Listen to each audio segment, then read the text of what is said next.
Today is the start of connective tissue. There's a lot of connective tissue to talk about, so we have broken it down into a few different lectures. We'll start today by talking about fibrous connective tissue.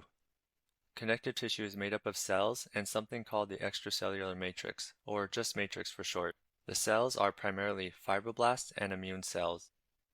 Fibroblasts make the stuff in the matrix, and immune cells are also your white blood cells. The matrix consists of everything around the cells, or in other words, the environment that the cells live in. The matrix is made up of fibers and ground substance. The main fibers are collagen, elastin, and reticular fibers. Collagen is by far the most abundant in the body. There are 28 types of collagen fibers. The ground substance is made of water and hyaluronic acid.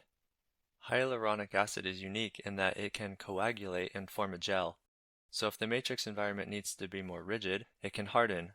But if the matrix needs to be more fluid, then it will soften.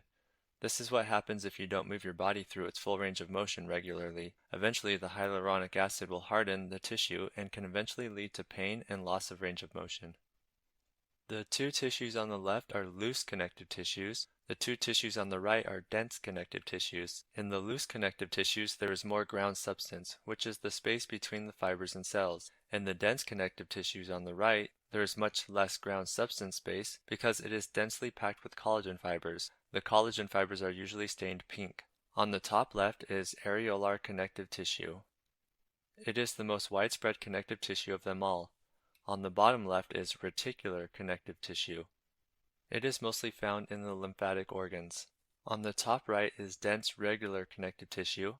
It is considered regular because the thick collagen fibers are organized into wavy parallel bundles. On the bottom right is dense irregular connective tissue. It is considered irregular because the collagen fibers are more randomly laid throughout the tissue. Let's start with the first of the loose connective tissues, which is areolar tissue. It consists of a loose arrangement of collagen and elastic fibers. There are various types of cells scattered about.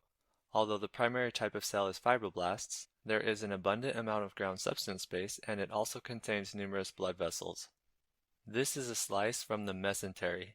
The mesentery is a part of the peritoneum that holds the intestines. In fact, many organs are suspended within the peritoneal cavity by mesenteries. It is a good example of loose areolar connective tissue. This whole mount is from the layer of collagen fibers on the mesentery surface. On closer inspection, the collagen fibers are abundant and irregularly arranged. They are stained pinkish red. The elastic fibers are scattered. They are thin, dark fibers stained bluish purple. Most of the nuclei scattered about are from fibroblast cells. A few of them are highlighted here in green. To me, this tissue looks as if a child got a hold of a bucket of paint and threw it all over onto a canvas. Our next loose connective tissue is called reticular connective tissue. It is made of a loose network of reticular fibers, which actually is just one of the 28 types of collagen fibers. It is found primarily in lymphatic organs, so that means that the majority of cells within the tissue are a type of white blood cell called lymphocytes. Lymph nodes are examples of tissues within a reticular framework that supports its cellular constituents. Surrounding the lymph node is a capsule of collagen fibers stained red. The outer portion of the lymph node contains aggregations of lymphocytes organized in nodules.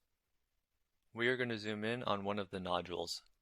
This tissue has the appearance of grapevines. It is the reticular fibers that supports these clusters of cells. In other words, the fibers form attachment sites for the lymphocytes and other immune cells. Now let's move on to dense connective tissue. First is the dense regular connective tissue. It is composed of densely packed parallel, often wavy collagen fibers. In a lot of cases you can also see slender fibroblast nuclei compressed between collagen bundles. There isn't a lot of ground substance space, and there aren't a lot of space for blood vessels either. Dense regular connective tissue is found in tendons, which joins muscles to bone, and ligaments, which joins bone to bone. The primary function of the collagen fibers is to provide tensile strength to tissues. Here you can start to see the wavy appearance of the collagen. The fibroblasts that produce the collagen fibers are relatively inactive in adults. They reside in close proximity to the collagen fibers, and often only their flattened nuclei are visible. Our final tissue for this lab is going to be dense irregular connective tissue. It is densely packed with collagen fibers running in random directions. There isn't a ton of ground substance space. The cells that are visible are usually the nuclei of fibroblasts. There also isn't very many blood vessels present. The reason dense irregular connective tissue has its name is because it contains collagen fibers arranged into irregular, interwoven bundles. It is found prominently in the dermis of the skin and in areas of the gastrointestinal tract. Remember that the dermis is the layer of skin between the epidermis and the hypodermis. The dermis provides tensile strength and elasticity to skin. Let's get a closer look at the dense irregular connective tissue inside the dermis. Remember that if the collagen is irregular and we cut through it in a specific plane, we are going to see the collagen in all its randomness. Some fibers are cut perpendicularly while others are cut in parallel, and everything in between. There is nothing regular about it. It kind of looks like raw hamburger meat, or some students will say it looks like the texture of the brain. Here's a picture from the scanning electron microscope. You can easily see that the collagen fibers are interwoven and provide resistance to stress exerted in many directions.